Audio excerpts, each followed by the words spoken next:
de son Excellence Emmanuel Macron, président de la République française. Je prie le protocole de bien vouloir accompagner son Excellence et je l'invite à prendre la parole devant l'Assemblée.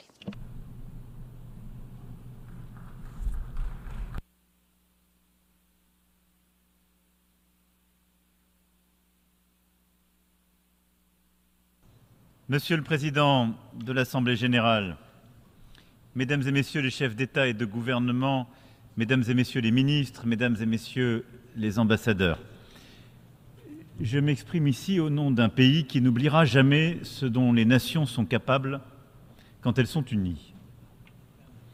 La liberté, et la France vient de rendre hommage cette année aux peuples d'Amérique, d'Europe, d'Afrique, d'Asie et d'Océanie qui lui ont permis de se libérer de l'emprise nazie voilà 8 décennies. Le progrès et la paix. Libérée, la France a fondé avec ses peuples une communauté d'États libres et souverains, capables de s'engager les uns envers les autres et de s'entendre sur l'essentiel. Et l'espoir, comme celui que nous avons encore vu ces derniers temps lors de Jeux olympiques et paralympiques, accueillis cet été par la France dans la beauté, l'enthousiasme et la concorde des peuples. Pourtant, malgré cette liesse, la trêve olympique unanimement voulue ici même est restée lettre morte. Pourtant, le danger d'une parole sans effet et d'une diplomatie impuissante sont là chaque jour devant nous. Pourtant, notre organisation affronte la plus grande convergence de crise qu'elle ait sans doute connue après ces 8 décennies d'existence. Et le sentiment d'une perte de contrôle grandit face aux guerres, au changement climatique, à l'accroissement des inégalités, des injustices. Et chaque jour, l'humanité semble se fragmenter davantage, alors que les circonstances exigeraient de trouver des réponses communes, fortes, efficaces. Pour redonner à ces 2 mots, Nations Unies, leur puissance d'espérance, nous devons nous retrouver, comme jadis, sur un socle essentiel. Et c'est de cela dont je voudrais dire quelques mots. D'abord et avant tout, il faut restaurer les termes de la confiance et du respect entre les peuples. Et je les vois s'estomper dans les débats qui sont les nôtres. Pour ce faire, nous devons en effet montrer une égale attention à ceux qui souffrent. Je l'évoquais ici même il y a 2 ans, en conjurant la possibilité d'un double standard. Une vie égale une vie. La protection des civils est une norme impérative et doit rester notre boussole, alors même que nous célébrons cette année le 75e anniversaire des Conventions de Genève. Et ne laissons pas s'installer l'idée, un seul instant, que les morts de l'Ukraine sont ceux du Nord, que les morts de Gaza sont ceux du Sud, et que les morts des conflits au Soudan, dans la région des Grands Lacs ou en Birmanie seraient ceux des consciences qui, trop seules, s'en indigneraient. Reprendre le contrôle et restaurer cette confiance implique donc de partout chercher la paix, de n'accepter aucune différence à chaque fois que la dignité de la vie humaine est en jeu.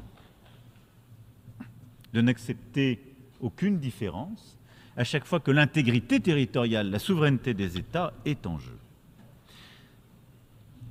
Ces conflits aujourd'hui interrogent notre capacité même à faire respecter notre charte des Nations Unies. Et quand je vois certains vouloir proposer la paix en demandant la capitulation, je m'étonne qu'on puisse même soutenir une telle idée.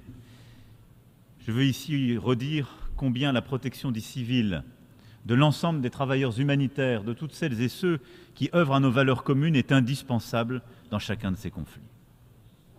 Ensuite, nous devons apporter une réponse commune aux grands défis que sont les 2 guerres qui touchent l'Europe et le Proche-Orient.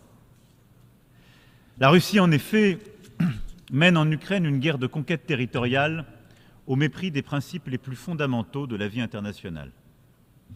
Elle est coupable de graves manquements au droit, à l'éthique, à l'honneur même. Rien dans ce qu'elle fait ne correspond à l'intérêt commun des nations, ni aux responsabilités particulières qu'elle assume dans cette organisation. Le sort de l'Ukraine engage la paix et la sécurité en Europe et dans le monde. Car qui pourra encore se croire protégé de ses voisins les plus forts, les plus violents, les plus avides, si nous laissions la Russie l'emporter comme si de rien n'était? Personne. C'est donc bien notre intérêt commun, l'intérêt commun des nations, que l'Ukraine soit restaurée au plus vite dans ses droits légitimes et qu'une paix juste et durable soit bâtie. La France continuera de faire tout ce qui est en son pouvoir pour que l'Ukraine tienne bon, se mette hors de danger et obtienne justice. Elle continuera de lui fournir des équipements indispensables à sa défense et avec ses alliés et partenaires les plus proches, la France soutiendra la remarquable résistance du peuple ukrainien et s'engagera pour qu'il obtienne une sécurité durable. Cherchons la paix. La France saura joindre ses forces à celles de tous les partenaires sincères pour construire une paix solide pour l'Ukraine et pour l'Europe. Je sais que pour beaucoup d'entre vous, l'essentiel est toutefois ailleurs, dans la trop longue liste des guerres oubliées, des victoires injustes, des résolutions mal négociées ou parfois jamais mises en œuvre. Je n'en oublie aucune, même si je ne peux ici les évoquer toutes. Le président Tshisekedi me précédait à cette tribune il y a quelques instants, et la situation des Grands Lacs, j'y reviendrai avec lui, et le président Kagame dans quelques jours, nous préoccupe.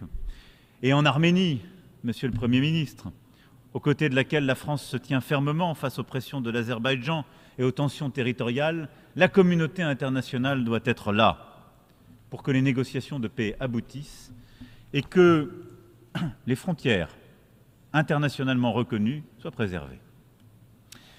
Mais je sais que pour beaucoup d'entre vous, l'essentiel, au-delà de ces guerres, est aussi aujourd'hui, et il l'est pour nous également, à Gaza, là où le destin du peuple palestinien est présent et pèse sur chacun de nos débats. Je voudrais, sur ce sujet aussi complexe, redire avec la plus grande clarté la position de la France depuis le premier jour. Nous condamnons avec fermeté l'attaque terroriste terrible et sans précédent décidée et menée par le Hamas contre Israël le 7 octobre.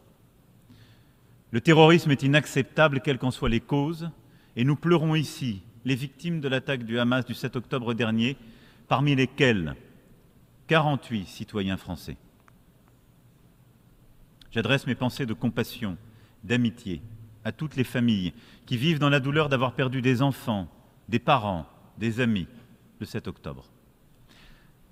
Nous demandons également à nouveau et solennellement que les otages soient libérés.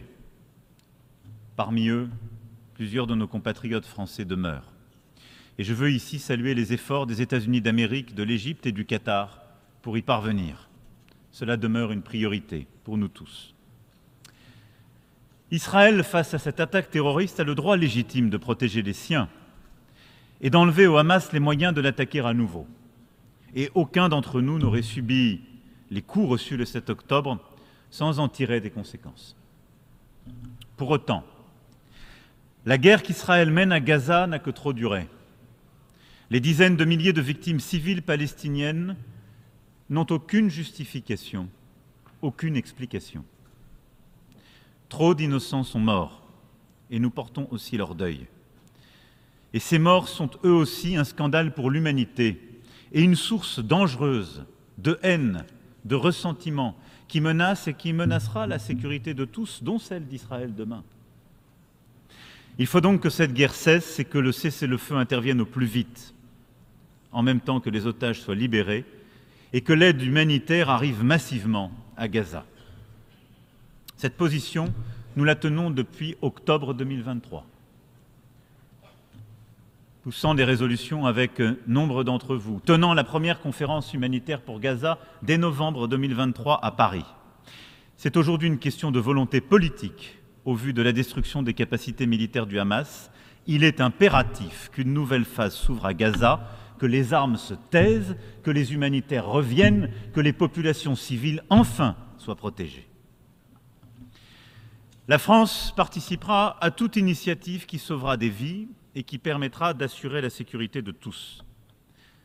Le déploiement d'une mission internationale doit ouvrir la voie à la mise en œuvre de la solution des deux États. Il revient au Conseil de sécurité des Nations Unies de se prononcer à cet égard.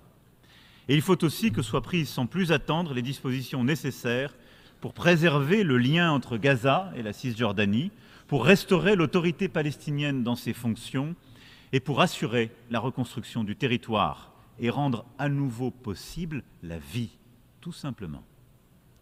La France s'engagera pour que tout soit fait afin que les Palestiniens disposent enfin d'un État vivant côte à côte avec Israël. Les conditions d'une paix juste et durable sont connues. Il reste à en ouvrir le chemin et il doit être le plus court possible. La France tirera donc les conséquences de son engagement pour la solution des deux États et renouvellera son action pour qu'elle advienne enfin au bénéfice des peuples pour répondre à leurs aspirations légitimes.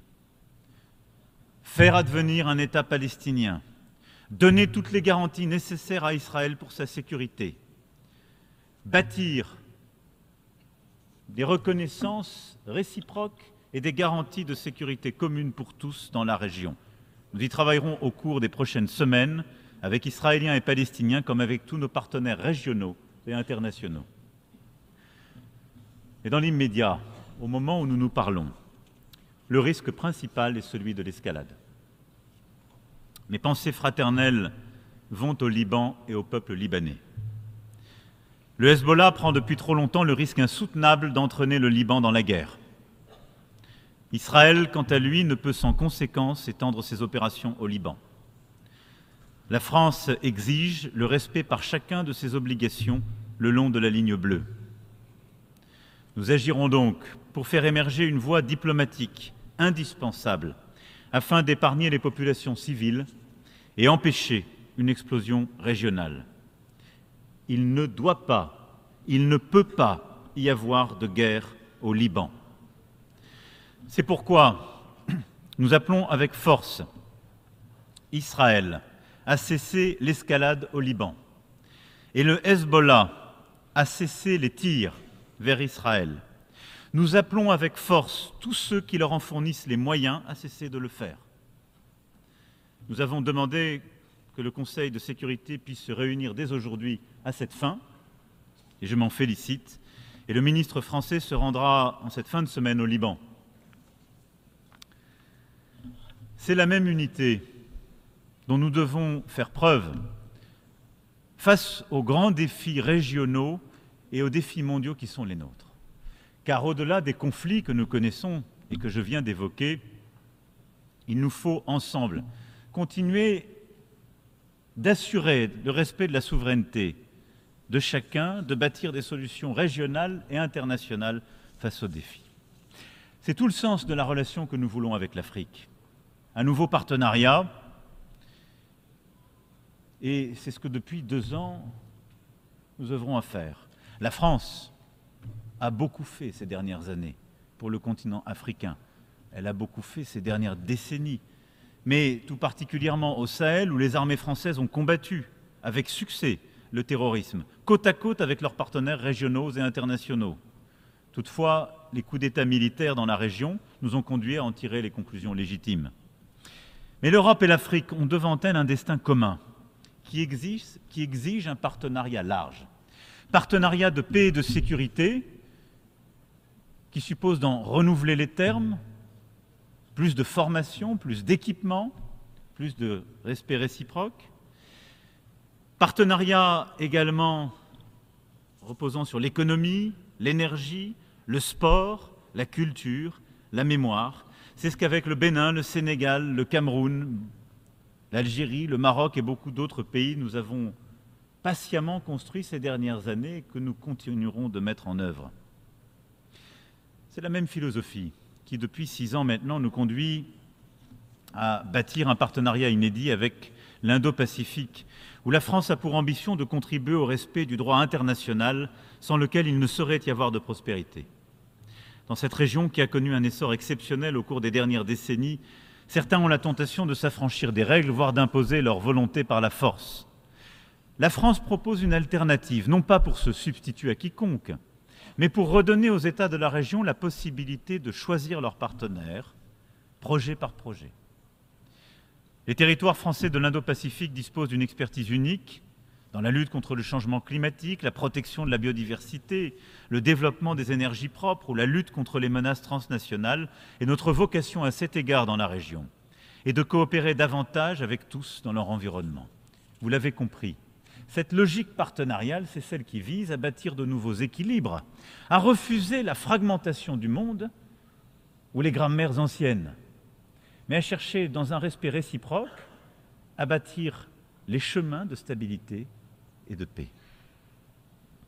Au-delà de cela, le défi qui est le nôtre, percuté par, évidemment, les conflits que j'évoquais à l'instant, serait de perdre le fil de notre agenda multilatéral, de perdre l'efficacité à laquelle nous sommes attachés. Et après avoir vécu la pandémie qui nous avait rappelé avec tant de force l'importance de certains de ces défis communs, d'oublier qu'il nous faut poursuivre ce fil.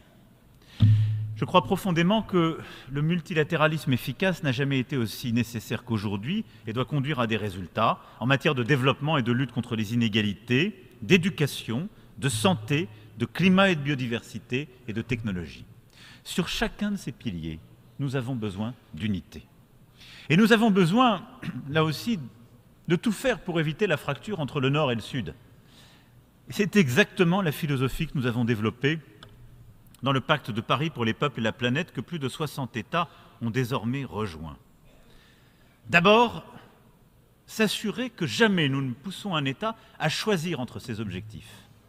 Pourquoi des États du Nord iraient donner la leçon à des États du Sud en leur expliquant qu'ils devraient respecter le climat et donc renoncer à des opportunités économiques? Ils devraient faire ce que certains d'entre eux au Nord n'ont pas fait il y a 20, 30 ou 40 ans. C'est irrecevable et inaudible. Il nous faut donc bâtir un agenda qui permette tout en même temps d'avancer dans la lutte contre les inégalités et le développement économique, pour l'éducation, le climat et la biodiversité et la santé mondiale. Ensuite, les solutions doivent se faire et être basées par des propositions des États eux-mêmes. C'est ce que nous avons, par exemple, commencé à bâtir avec nos partenariats pour les transitions énergétiques justes. Ne pas avoir une seule solution pour tous ou des leçons données depuis nos capitales où, en quelque sorte, on vient inspecter des pays en leur demandant de tous suivre la même recette. Il y a un chemin singulier pour chaque pays. C'est la clé de la souveraineté. Et ensuite, il faut un choc financier, public et un effet de levier privé supplémentaire. C'est ce qui nous a ainsi permis, il y a 3 ans, de soutenir, d'œuvrer à l'augmentation des droits de tirage spéciaux du FMI et d'obtenir la réallocation effective de près de 100 milliards de droits de tirage spéciaux au profit des pays qui en ont le plus besoin, tout particulièrement en Afrique. Révolution silencieuse, mais indispensable.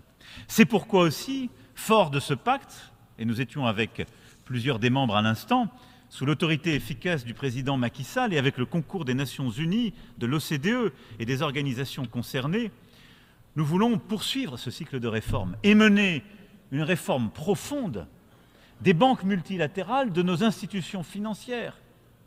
Nous avons lancé cet objectif de finance en commun, réunissant les banques de développement de toute la planète, y compris de ceux dont les agendas ne sont pas alignés. Il nous faut œuvrer sur cet agenda de finance en commun pour pouvoir tenir les objectifs que j'évoquais. Et il nous faut ensemble, je l'espère dès les mois qui viennent, réformer en profondeur la Banque mondiale et le Fonds monétaire international, d'abord pour en renouveler les membres, ces institutions ayant été conçues à une époque où tant d'entre vous ici n'étiez pas indépendants. Il faut en renouveler la structure du capital pour lui donner plus de force. La Banque mondiale et le Fonds monétaire international ont été conçus, pensés, calibrés à une époque où les défis n'étaient pas les mêmes, où l'économie mondiale n'avait pas cette taille, où la démographie n'avait rien à voir. Il nous faut lever les tabous absurdes, des blocages posés parfois par les plus grands qui empêchent les autres de remettre de l'argent de peur d'être dilués. Il nous faut donner les capacités d'agir à ces institutions pour financer les projets dont les pays du Sud ont besoin. Et cette réforme est impérieuse pour notre crédibilité collective. Et je le dis aux États les plus riches et à ceux qui, aux côtés de la France, sont autour de la table, décidez de ne pas le faire. Et vous verrez dans les années qui viennent émerger un ordre alternatif. Et il viendra d'autres qui n'ont pas votre agenda. Décidez de ne pas le faire.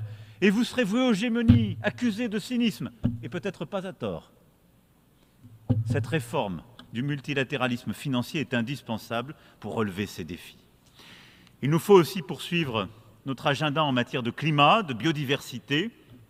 Les COP à venir sont des rendez-vous importants et la France y jouera tout son rôle, en particulier en organisant avec le Costa Rica pour les Nations Unies une réunion importante pour les océans. Nice, en effet, en juin 2025, accueillera la conférence des Nations Unies sur l'océan et nous poursuivrons ce faisant notre travail et j'espère que nombre d'entre vous pourront ratifier à cet égard les acquis des derniers mois, en particulier le traité sur la protection de la haute mer, indispensable.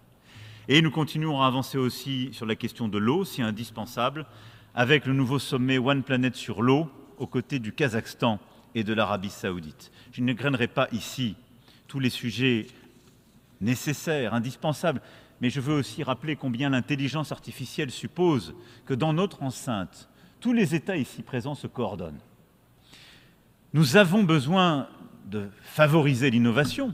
Nous avons besoin de nous assurer que l'innovation de l'intelligence artificielle sera accessible à tous les pays et les peuples de la planète et qu'elle ne vienne pas nourrir de nouvelles fractures et de nouvelles inégalités. Mais nous avons besoin que tout ceci se développe dans un cadre éthique, démocratique, pensé par les peuples de la planète et concerté. Et nous ne pouvons pas laisser quelques-uns, a fortiori des acteurs privés qui sont aujourd'hui à la pointe de ces innovations, penser pour nous et pour nos peuples l'avenir de celles-ci.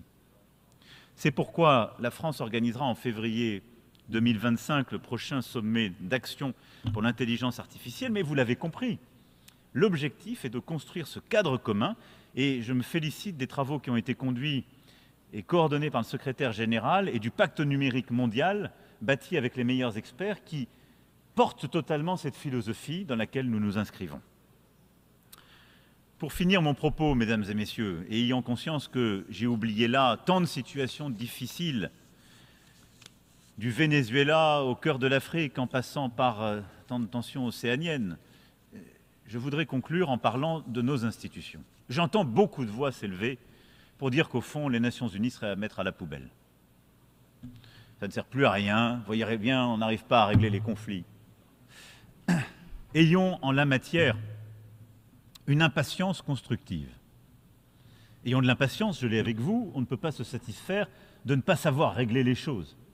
Mais soyons clairs, les responsables sont là. Tant que nous aurons un Conseil de sécurité qui est bloqué, je dirais de manière réciproque selon les intérêts par les uns et les autres, on aura du mal à avancer.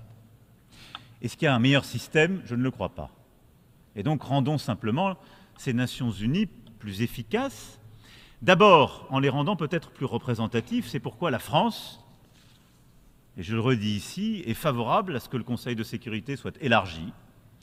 L'Allemagne, le Japon, l'Inde, le Brésil devraient en être des membres permanents, de même que 2 pays que l'Afrique désignerait pour la représenter. De nouveaux membres élus devraient aussi être admis en son sein. Mais la réforme de la composition du Conseil de sécurité ne suffirait pas à elle seule à lui rendre son efficacité. Et je souhaite donc que cette réforme permette aussi de changer les méthodes de travail, de limiter le droit de veto en cas de crime de masse et de se concentrer sur les décisions opérationnelles que nécessite le maintien de la paix et de la sécurité internationale. C'est cela que nous devons avoir le courage et l'audace de faire et qu'avec les membres permanents actuels, nous devons porter. Près de 25 ans après le sommet du millénaire, le moment est venu de retrouver de l'efficacité pour mieux agir sur le terrain, auprès des États comme de la société civile. Et au-delà des Nations Unies, nous devons ouvrir une nouvelle ère dans chacune de nos institutions multilatérales, comme je viens de l'évoquer. Voilà, mesdames et messieurs, les quelques mots que je voulais avoir ici devant vous aujourd'hui. Dans un moment grave de notre ordre international, là où tant de conflits semblent ne pas se résoudre, je veux dire que la France continuera d'essayer de porter cette voix exigeante, fidèle à ses valeurs, qui refuse les simplifications du moment et qui continuera de se battre pour les principes simples qui nous ont toujours portés.